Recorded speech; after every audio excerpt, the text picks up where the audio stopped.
Hi, good morning, my baby. Mom just woke up. I'm gonna read you a story so that you have one for bedtime. Look at this hair. This hair is crazy. It's so fluffy and weird. I hope you like it. How are you doing, baby? Mom's gonna try to call you at work today so we can chit chat on the phone, but you might be outside playing because it's beautiful. But I have our storybook, and you're probably gonna listen to this in bedtime. I love you and miss you. And I hope you're being a good lady. And kiss a doggy and daddy for me. So let's catch up with the Iliad. You remember this part where they talked about the story of the fight. And we remember this part where they started fighting. And I think we're on the next one. This one's called single combat, which means two people are fighting instead of a lot of people. The sight of Hector and Paris revived the troops like a blast of fresh air. The two princes jumped into their chariots. Drive straight at the Greek lines, they ordered their charioteers. A chariot, Lydia, is a cart that is pulled by a horse, but it's a very fancy cart, and it has armor on it. And a long, long time ago, when people used to fight and only use hand tools, they used chariots to chase each other and hurt each other. So, the two princes that are fighting told all their charioteers to run, run, run straight at the other side. As the charioteers galloped forward, they both launched their weapons, throwing straight and hard. Two Greeks fell dead on the ground in front of them. Suddenly the exhausted Trojans were full of energy. Charging forward, they sent their spears hurling through the air. Now it was the Greeks who were on the defensive. They were forced to give ground. Athene was horrified to see them falling. She swept down from the Mount Olympus, but before she could do anything to help, her way was barred by Apollo. She glared at him. I know you support the Trojans, and I know you want the Greeks to win, she said to Apollo. You can't wait to see them conquer Troy and burn. I'm going to turn it around since there's no pictures. You can't wait to see them conquer Troy and burn it to the ground. But wouldn't you like this terrible killing to stop? Athene looked doubtful. Is that possible? If we work together, said Apollo, we can inspire Hector to make a noble gesture. Let's get him to challenge a Greek champion to single combat. Athene agreed. She and Apollo laid aside their quarrel for the time being and went to find Prince Helenus, one of Hector's brothers. He had the gift of second sight and could hear messages from the gods. They whispered to him, and even in the middle of the fighting, he knew that what they were saying. Immediately she struggled through the battle to Hector's chariot. Brother, he said, I have a message from the gods. Tell the soldiers to stop fighting, then offer to meet one of the Greeks in single combat. The gods have promised that you won't die. Hector was delighted by the idea. Stepping into the space between the two armies, he held his spear in front of the Trojans, signaling them to sit down. Puzzled and cautious, Agamemnon stepped out to join him, waving his spear so that the Greeks sat down too. With a clatter, the two armies sank to the ground, facing each other, no man's land. Suddenly the whole plan was still and silent. Athena and Apollo looked down at a great sea of warriors. Look at this beautiful picture. Let me get you in the light.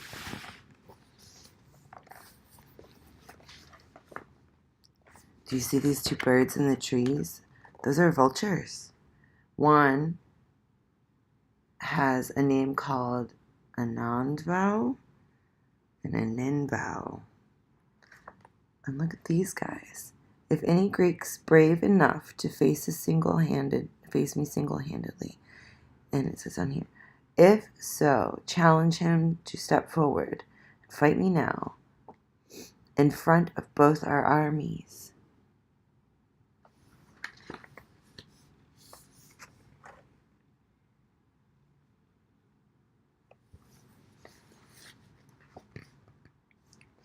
Transforming themselves into vultures, they flew down into a tall oak tree and settled there, waiting to see what would happen.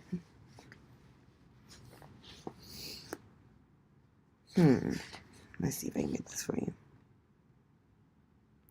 Hector turned towards the Greek army. "I am Hector, Prince of Troy," he shouted. "Is any Greek brave enough to face me single-handed?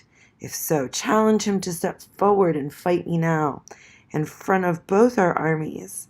If he kills me, he can take my armor, but he must send my body home to Troy for a proper funeral.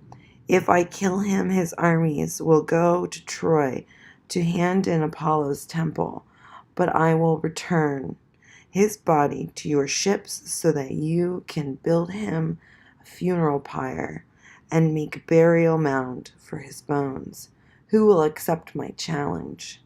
The Greeks knew what a great warrior Hector was.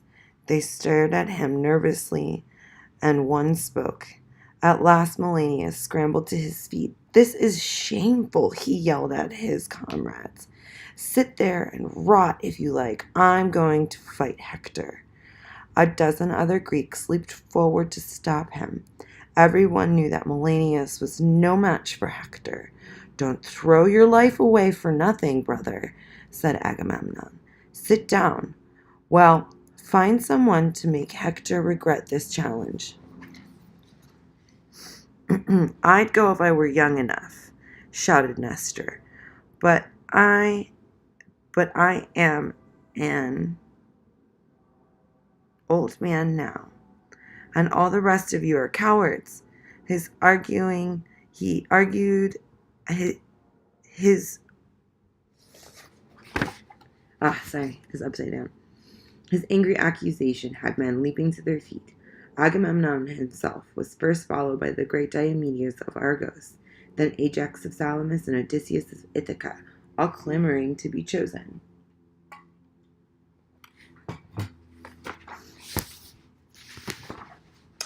"Well, draw lots," Nestor said wisely. He took off his helmet and held it out, and each of them marked a stone and dropped it in.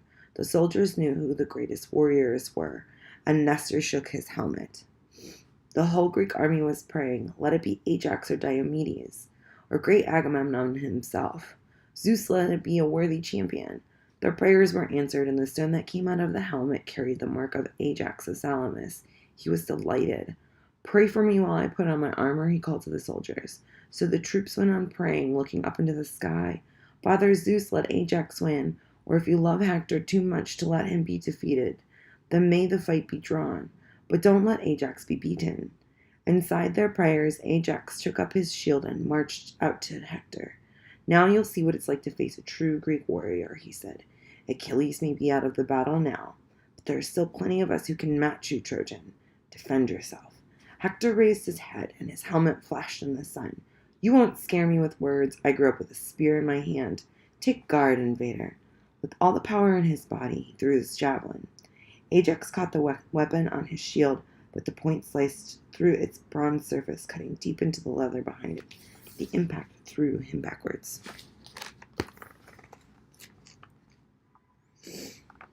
Recovering his balance, he flung his own spear even harder. Hector swerved sideways, thrusting it out into his shield, and Ajax's spear went right through it, ripping the side of Hector's tunic. If Hector hadn't dodged quickly, he would have been dead. The two men fell on each other like wild boars. Ajax's spear grazed Hector's neck, drawing blood. In reply, Hector snatched up a jagged rock and threw it so hard that it made Ajax's shield clang like a bell. They're fighting. You see the picture?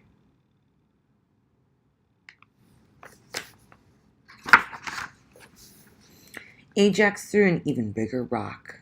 It dented Hector's shield and knocked him off his feet, but he jumped up immediately. Drawing his sword, he ran at Ajax. They fought until the sun went down and the light began to fall. Then the heralds came running out from the two armies.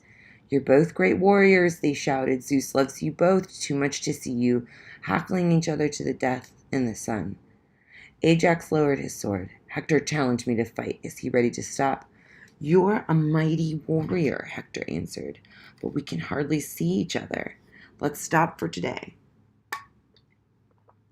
and exchange gifts to show our respect for each other." He held out his silver-studded sword to Ajax. Ajax accepted the sword and gave Hector his magnificent purple belt. Then as night fell, the Greeks went back to their ships, and then the Trojans retreated inside the city walls. That was a good one.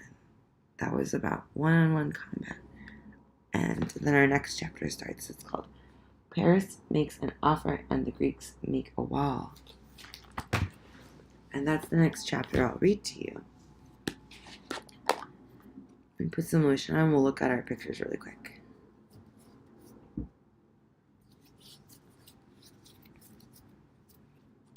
My hands are dry.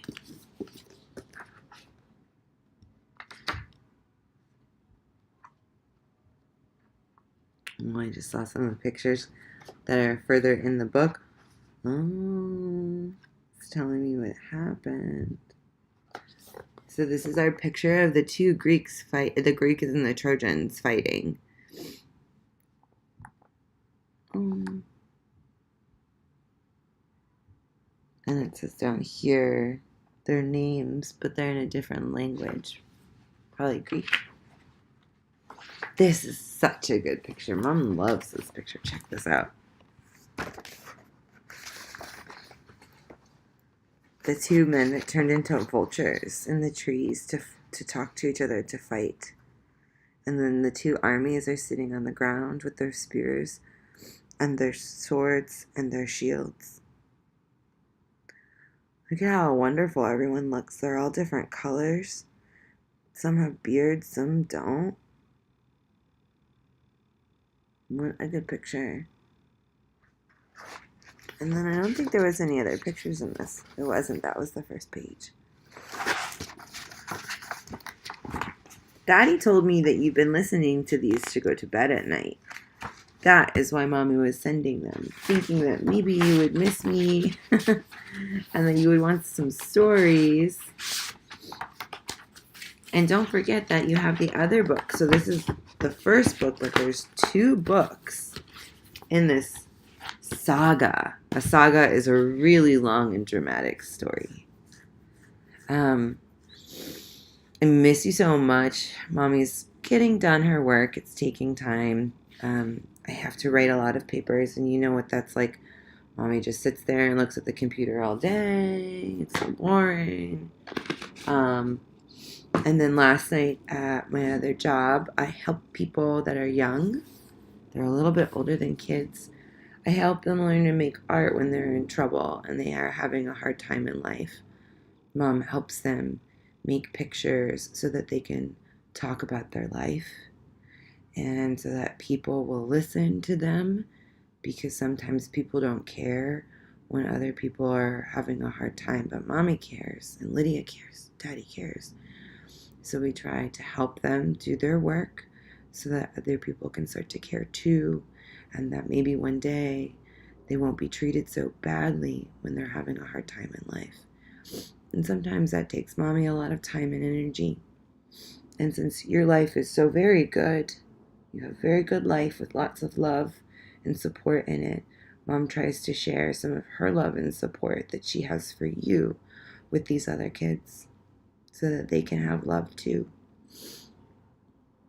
And I think that they appreciate that you let your Mommy come up here and do this work. I appreciate that you let Mommy go up there and do that work. I know it's hard, and then you miss me, because I miss you too. But I love our stories together. I love the silly pictures Daddy sends me. Like last night, I saw you with all those colors.